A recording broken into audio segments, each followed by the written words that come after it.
공매도 세력들이 항복하는 게 아니냐, 오늘 사실상 항복을 선언하는 그런 장대 양목이 나온 게 아니냐고 볼 수도 있는데, 어제부로 포스콜린스가 역대급 공매도가 한번 쏟아졌고요. 이게 이제 시작된 것 같아요. 이제 에코프로처럼 포스콜린스가 공매도 전쟁이 시작이 됐습니다. 이게 진짜로 시작된 것 같아요. 이제 새로운 국면으로 맞아서 판이 커졌습니다. 포스코 그룹주로 지금 확정이 돼서 지금 굉장히 판 커졌고요. 그래서 이제 에코프로 그룹주에서 사실상 뭐 승리를 거뒀다고 볼 수 있는 개인 투자자들이 이제 포스코 그룹주를 좀 노리기 시작했다는 것을 보이고, 근데 그게 이제 현실화되고 이게 성장 속도가 굉장히 빠르다고 하면 내년에는 포스코홀딩스가 주가가 제일 셀 수 있겠죠. 지금 올해 에코프로의 주가가 포스코홀딩스가 내년에 될 수도 있을 수도 있다.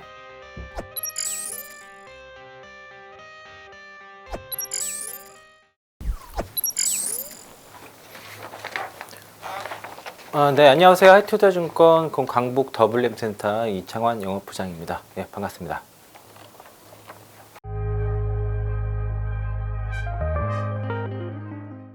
오늘 특이한 게 이제 포스코홀딩스도 오늘 신고가 나왔는데 포스코홀딩스가 좀 다릅니다. 지금 다른 종목들과. 이유가 어제부로 포스코홀딩스가 역대급 공매도가 한번 쏟아졌고요. 이게 이제 시작된 것 같아요. 이제 에코프로처럼 포스코홀딩스가 공매도 전쟁이 시작이 됐습니다. 이게 진짜로 시작된 것 같아요. 이제 그 전에 이제 정고점 돌파하게 되면 소스퀴즈 터지고 뭐 이런 것들이 있을 수 있었는데, 그러니까 에코프로, BM, 포스코홀딩스, 포스코퓨처 이 다 네 종목이 공매도가 집중돼서 그게 다 뚫렸거든요. 그래서 이제 공매도 세력들이 항복하는 게 아니냐, 오늘 사실상 항복을 선언하는 그런 장대 양목이 나온 게 아니냐고 볼 수도 있는데, 포스코홀딩스가 좀 다른 게 올해 PBR 기준으로 이제 한 배가 67만 원 정도였는데 그 넘어갔습니다. 넘어가고 오늘 장중 뭐 76만 원 이렇게 갔었나요? 그 정도 갔을 텐데 PBR 한 배 넘어가다 보니까 이제 외국인들 입장에서는 아직도 철강주입니다. 포스코홀딩스는. 포스코 퓨처도 마찬가지고. 그래서 그 홍콩이라든가 싱가포르에서는 지난 7월 12일부터 이제 3일간 IR을 했거든요. 밸류데이를 해서 일부 이제 외국인들한테도 이제 그 2차 전지 밸류 체인에 대해서 설명을 하고 2차 전지 소재 종목임을 알렸는데, 아직도 이제 그 해외에 있는 외국인들 입장에서는 포스코는 철강주기 때문에 PBR 한 배 비싸다라고 생각할 수 있고, 퍼 뭐 3배, 4배 받았던 회사가 10배 받으면 비싸다 이렇게 하니까 이거 습관적으로 공매도 들어온 것 같고요. 그래서 포스코홀딩스는 이제 진짜 새롭게 시작돼서 지금 2차 전지 공매도의 판이 단순하게 이제 에코프로 그룹주로 끝나는 게 아니라 이게 지금 새로운 국면으로 맞아서 판이 커졌습니다. 포스코 그룹주로 지금 확정이 돼서 지금 굉장히 판 커졌고요. 그래서 이제 에코프로 그룹주에서 사실상 뭐 승리를 거뒀다고 볼 수 있는 개인 투자자들이 이제 포스코 그룹주를 좀 노리기 시작했다는 것을 보이고, 실제로 수급이 그렇게 들어오고, 그리고 뭐 적금을 껴서 들어온다거나 다른 ETF 해약해서 뭐 매수가 들어온다거나, 아니면 이제 지금 뭐 자동차주라든가 반도체 종목들, 그런 종목들, 바이오, 셀트리온 같은 것들 매도해가지고 2차 전지 이제 특히 포스코홀딩스 살려는 움직임들이 지금 곳곳에서 문의가 되게 많이 들어오고 있고, 실제로 그렇게 매수를 하고 계시고요. 그리고 한 번에 다 몰아사는 게 아니라 이제 이렇게 빠졌으니까 좀 사고 더 사고 이렇게 좀 대기 매수세가 굉장하다고 좀 들었고요. 그리고 이미 포스코홀딩스 같은 경우에는 그 매수를 했던 자금들이 다 큰손 자금들이 되게 많거든요. 강남 부자라든가 굉장히 자금력이 크신 분들 위주로 먼저 들어왔고, 그 이제 2차 전지 종목들이 워낙 급등하니까 이제 포모 현상이 일어나다 보니까 이를 따라 살려고 하다 보는데, 에코프로 그룹들을 사기에는 좀 뭐가 좀 불편한 거예요. 사람들이 그냥 신규로 매수하기에는. 근데 딱 보니까 그래도 포스코홀딩스는 좀 이름을 들어봤고 좀 낯이 있고, 그리고 요거는 좀 살만하지 않겠냐라고 하는 것이고, 그리고 이제 그 포스코홀딩스가 이제 포스코 HY 그 클레메탈을 통해서 이제 9월 달부터 리사이클링을 통한 이제 리튬 생산이 되거든요. 이제 그 리튬이라든가 그 니켈, 코발트 등이 이제 생산이 되는데, 올해 연간 매출 1,000억 정도 예상을 하고 있고요. 그리고 이제 내년부터는 좀 더 매출이 늘어날 것이고, 그리고 10월 달에 광산 리튬 공장 그 준공이 되고, 내년부터 본격적으로 이제 리튬에 대한 매출이 발생하거든요.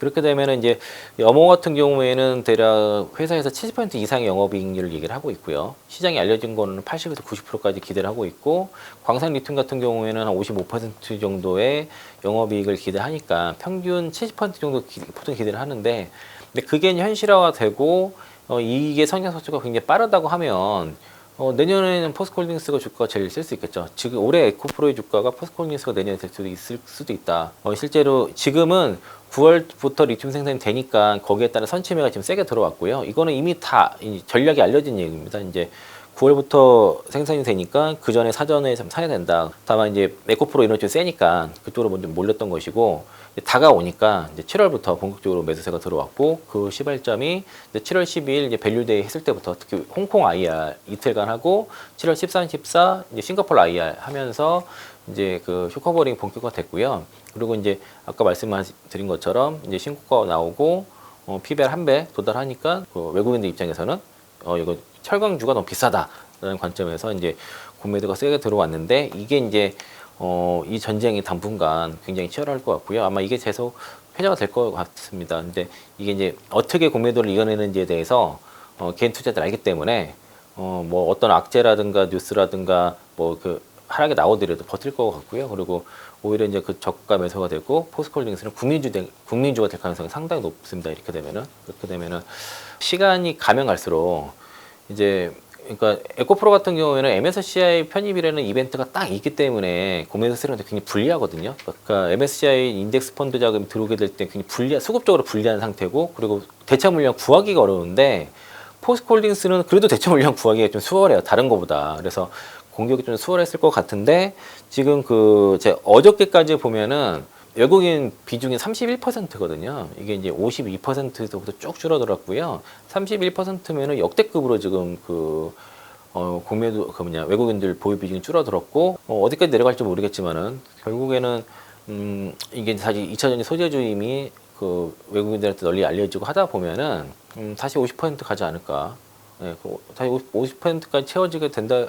그 과정에서 주가 상승이 굉장히 폭이 클 거라고 보고 있고요. 지금은 이제 2차전지 투자를 많이 못하신 분들이 지금이라도 동참했을 때 가장 우선순위를 사는 종목이 포스코홀딩스이기 때문에 개인들의 매수가 많을 수밖에 없고, 주가가 빠지면 빠질수록 개인들의 매수가 더 강하게 들어온다 라고 생각하시면 좋을 것 같고요. 제가 그래서 저기 그 머니투데이 방송에서 화요일 방송에 아침에 이제 지금은 에코프로의 시간이지만 내년에는 포스코 홀딩스, 포스코의 시대라고 말씀드린 게 꽤 긴 기간, 장기간 상승 가능성이 있다고 좀 봐서, 지금은 이제 만약에 이제 처음 2차전지 시작하신 분들은 ETF도 괜찮지만은 종목으로 굳이 뽑자면은 포스코 홀딩스 좀 늘릴 때, 빠질 때 좀 분할로 좀 장기간 좀 매수 장기 투자 관점에서 의견 드리겠고요. 다른 종목들보다도 일단 좀 편하게 사실 수 있는 게 이제 배당도 주고, 누구나 좀 편하게 살 수 있는 종목이 그게 아닌가 싶고, 포스코 퓨처엠도 같이 움직임이 있는데, 그러니까 에코프로 BM이라든가 이거 비해서는 조금 밸류 부담은 좀 있거든요. 그래서 이제 그것도 괜찮지만은 일단은 만약에 갖고 있다 그러면은 저는 포스코홀딩스 쪽을 좀 더 탑픽으로 보고 있습니다.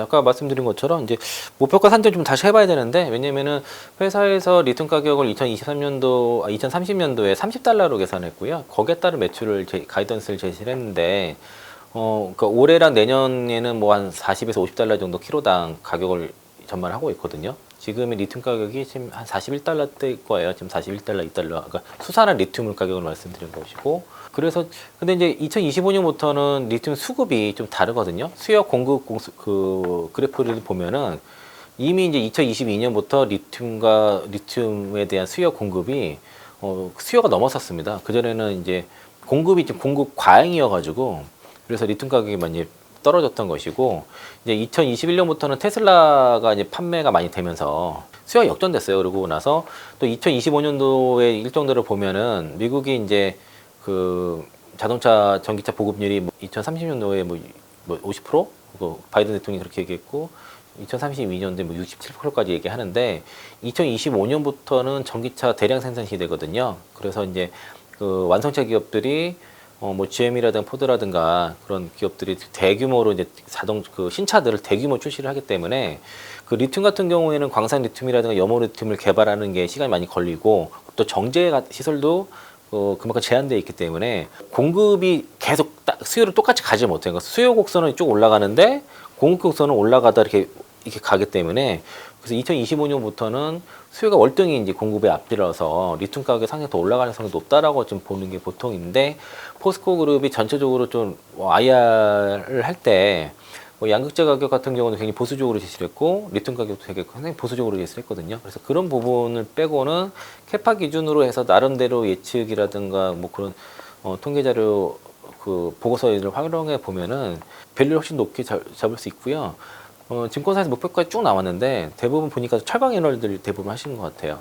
그래서 보니까 이제 약간 이제 끼워 맞추기 목표까지 않나 싶고 그나마 좀 그냥 합리적인 방법은 그거 같습니다. 그러니까 철강 밸류 얼마 정도 보고 철강 산업이 영업이익 가지고 캐시카 역할을 하니까 철강 산업에 대한 밸류를 보고 리튬이라든가 그런 소재 산업들 전체 리사이클링도 해서 그 사업의 가치 거기에서 나오는 그 이익의 가치가 얼마인지를 산정해서 그걸 합산으로 하게 되면은 적정 밸류를 산정할 수 있다라고 생각이 드는데 뭐 그런 컨셉으로 접근해 보시고 포스콜린스를 제가 처음에 이제 머니투데이 이게 3월 28일 첫 방송이거든요. 2년 만에 복귀 첫 방송인데 이제 포스콜린스 얘기를 해서 그때 50만 원 얘기를 했고 5월 16일에는 좀 주가가 좀 빠져 39만 원대 좀 횡보가 있어가지고 자리가 좀 좋아서 PBR 한 배 기준으로 67만 원 얘기한 거고요.